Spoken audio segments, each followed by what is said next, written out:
As always when I was returning from California, I was exhausted when I pulled into our street, around 8 a.m. on Sunday. To my surprise, Sheila's car was parked in front of the house. Sheila was my wife Lori's best friend, but not someone I approved of. Frankly, Sheila was a cheater, attractive, but a cheater, and I was worried that Lori was spending too much time with her. Sheila got divorced because she was caught cheating on her husband, and she spent a lot of time in bars and clubs, making new friends. The kitchen was empty, and I headed straight upstairs, surprised again to find my wife lying in bed with Sheila sitting next to her. "Hi, baby," Lori said weakly. "How was your trip?" She looked tired and pale.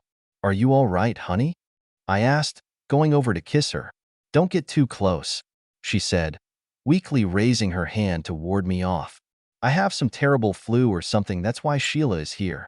"Hi, Todd." Lori and I spent part of the evening at Monroe's, but she started feeling really bad, so I brought her here.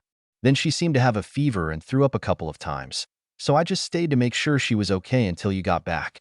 "Thank you, Sheila. I appreciate it. Do you want coffee, or breakfast, or something else?" "No, thanks. I had some coffee." "Lori just got off the phone with the doctor. He'll be able to examine her in about half an hour, and I'll take her there." I started to protest that I would drive myself, but Lori insisted that Sheila could do it. "You need to get some sleep, baby. I know you haven't slept in over 24 hours." We agreed that I would sleep in the guest room for a couple of days so that I wouldn't catch anything from Lori. 10 minutes later, I watched Sheila support Lori as they walked to her car. To my surprise, Sheila drove towards Markham Avenue, even though my wife's doctor was in the other direction. However, I was too tired to think about it, so I ducked into bed and fell fast asleep a few minutes later. Over the next week, I was a loving, caring husband, but from a distance.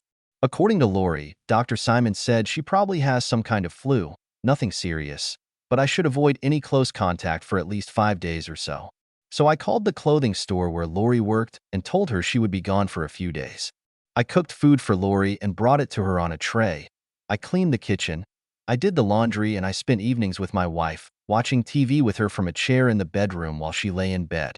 By Friday, Lori was up and about, able to shower, get dressed, and do household chores. That evening, I returned home with an armful of roses to be greeted with hugs and kisses from my cheerful wife.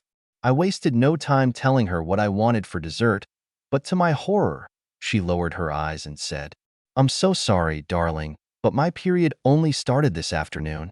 Be patient for a few days, okay?" By the following Tuesday, I realized that luck might have turned on me. I finished work at 4:30 to get home and surprise Lori with a nice dinner. Instead, I received a couple of surprises myself, a couple of phone messages. First of all, she said, "Hi, baby, sorry for the short notice, but we're going to have to do an inventory tonight. A whole truckload of dresses came with the wrong label. I'll probably be here until almost midnight. Sorry. Please just take a sandwich and I'll see you when I'm done. Also, could you check and see if I left my cell phone on the dresser? I can't find it in my purse. Thank you.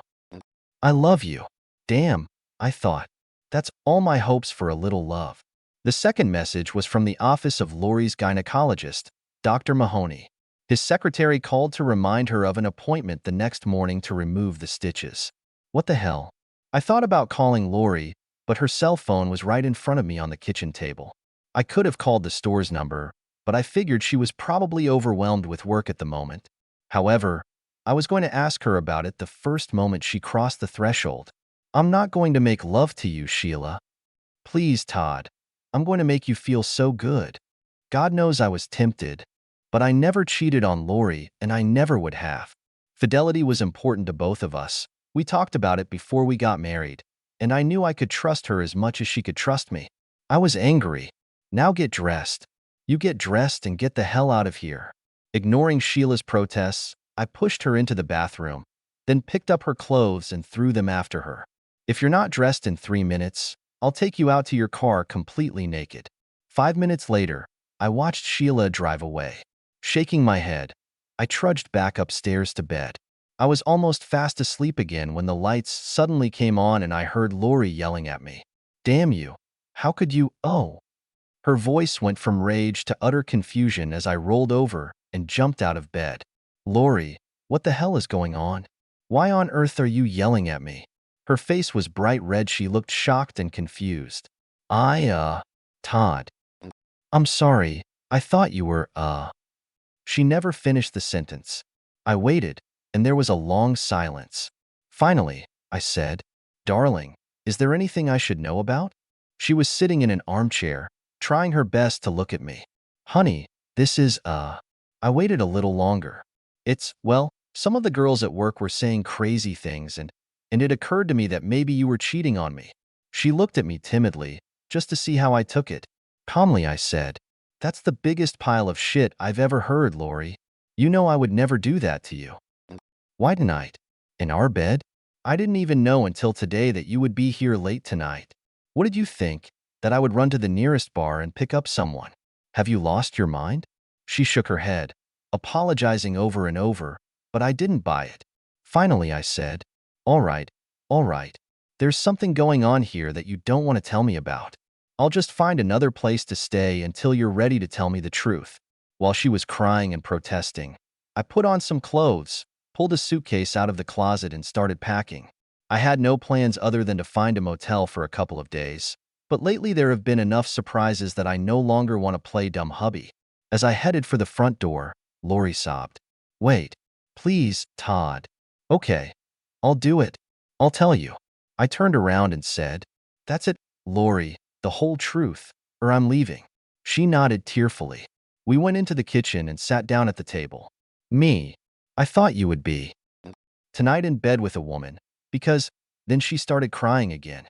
Because I am. I asked Sheila to come and seduce you. Why on earth would you do such a ridiculous thing, Lori? She couldn't look at me. I can't tell you, Todd. I did something terrible, and if I tell you, you'll leave me. Please don't divorce me. She sobbed. I think it might have something to do with the stitches that Dr. Mahoney is going to remove tomorrow? I asked dryly.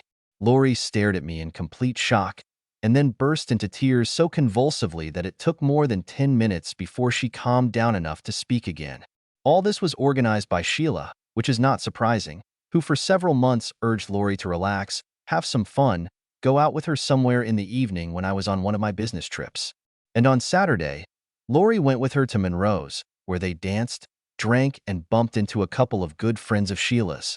By midnight, 4 of them returned to Sheila, completely drunk. They are 2 girls and Sheila's friends Andy and Martin. And then she whispered and stopped. I was already furious and in no mood to dance around everything else. Is he stupid? She cringed. He made me. Well, she stayed all night, and the next morning she took me to Dr. Mahoney, who gave me 8 stitches and antibiotics. And he insisted on testing me for sexually transmitted diseases. Thank God, all the tests were negative. I leaned back in my chair, just looking at the stupid cow I was married to, watching her cringe in misery. Is that all? I asked coldly. She nodded.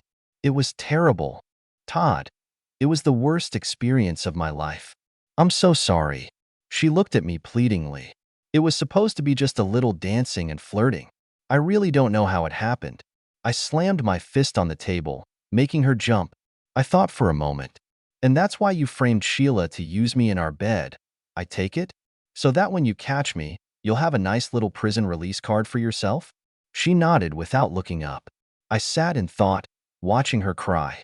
I've never been so angry at that stupid fool in my life, and I was almost as angry at Sheila, her so-called friend. I'm leaving here, I said, getting up. I'll find another place to stay for a few days. No, baby, please, she screamed, following me to the front door. I'll never do it again. Never, I swear. I've learned my lesson. I'm sure you did, Lori. But as for whether you'll have a chance to never do it again, that's up to me. And before she could answer, I slammed the door behind me. That's stupid. That's all I could say to myself, sitting in a room at the Best Western Hotel and unable to sleep. 8 years of faithful marriage, and she lets her best friend talk her into making love to some stranger? My first stop in the morning was supposed to be at my lawyer's to start the divorce process. There's no point wasting time. But then why did I feel so empty at the thought of it? After about 3 hours of sleep, my first stop in the morning was actually at Sheila's apartment. I pounded on the door until she came out with bleary eyes to open it, and she turned completely pale when she saw me. While she was hissing at me, I pushed my way into her living room, closed the door behind me, and said, "Okay, Sheila, we're going to have a little talk." Lori tried to call me all day, but I ignored all her calls and emails. So she was undoubtedly relieved to see my car in the driveway when she returned home after work. But she didn't find me in the kitchen or in the living room, so she hesitantly climbed the stairs, shouting, "Todd, honey," when she came into our bedroom. "Hi, Lori," I grumbled, not stopping, relentlessly bursting into Sheila. "Oh, my God," Lori breathed, staring at us. "We probably are." "We'll finish here in a few minutes," I said absently. "You can wait downstairs or stay and watch. It's up to you." Sadly, she said, "I guess I can't say, 'How could you?' Can I, Todd?"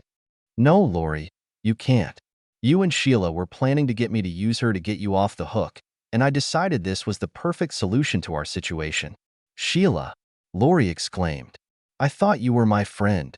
"I'm sorry," Sheila said, trying unsuccessfully to look apologetic. "But if I hadn't dragged you to Monroe, Todd wouldn't be on the verge of divorcing you. He made it clear that this was the only way he was ever willing to forgive you. And I don't mind telling you, the last half hour has been a sign that I'm going to enjoy this for the next few weeks." "Weeks?" Lori staggered and sat down heavily on a chair. "What are you talking about?" "And then?" "And then we'll be together. You and me, Todd?" I nodded. "As long as you never pull another stupid stunt like this." "Never, Todd. Never will I do this again. I've learned my lesson. Trust me." "All right then," I said. Very gradually, following Sheila's instructions, I brought myself to a steady dive. To my surprise, I noticed that Lori was still sitting and looking at us. She looked very unhappy. "Baby, I know I deserve it, but I don't really deserve it. I mean, how can you just use another woman like that?" Smiling broadly, I said, "Actually, Lori, it's like riding a bike. You'll never forget how it's done."